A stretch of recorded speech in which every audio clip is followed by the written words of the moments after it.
अगर पता चल जाए कि आपकी मौत कब आएगी और कैसे आएगी तो बताओ, क्या आप उसे रोक पाएंगे?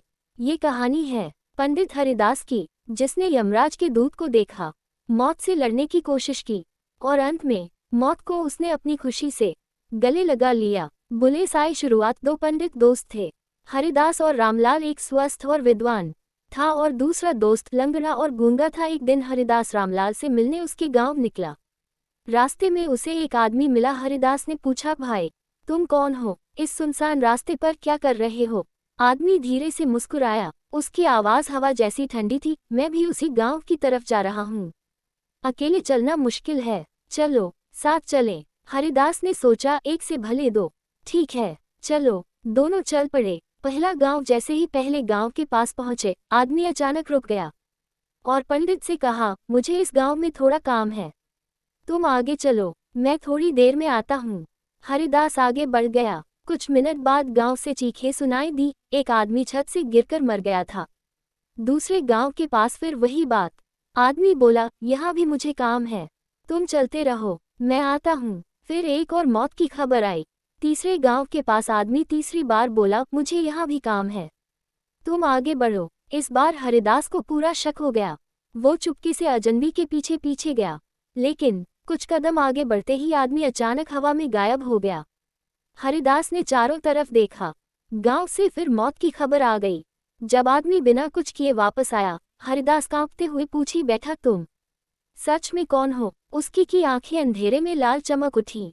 धीमी भयानक आवाज में बोला, मैं यमदूत हूँ। हरिदास हैरान हो गया और पूछा, अब अगली मौत किसकी होगी? यमदूत ने शांत लेकिन साफ स्वर में कहा, तेरे सबसे प्यारे दोस्त रामलाल की, और उसकी मौत तेरे ही कारण होगी, आज इसी घड़ी। हरिदास घबरा गया। उसने मन में सोचा, अगर मैं अपने दोस्त के पास ही नहीं जाऊंगा तो उसकी मौत कैसे होगी?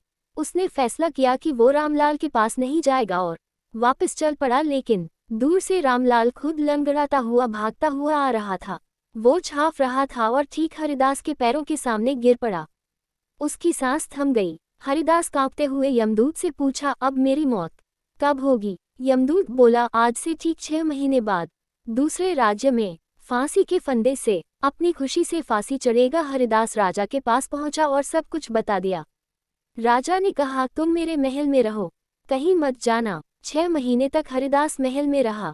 आखिरी रात तक हरिदास ने सोचा, मैं जल्दी सो जाऊंगा तो दूसरे राज्य कैसे जाऊंगा, और सो गया। लेकिन उसे नींद में चलने की बीमारी थी, ये हरिदास को पता नहीं थी। आधी रात में वो नींद में उठा, राजा का सबसे तेज घोड़ा लिया और नींद में ही दूसरे राज्य पहुंच गया और महल में सो गया। सुबह दूसरे राज्य के राजा ने उसे देखा और गुस्से में फांसी की सजा सुना दी।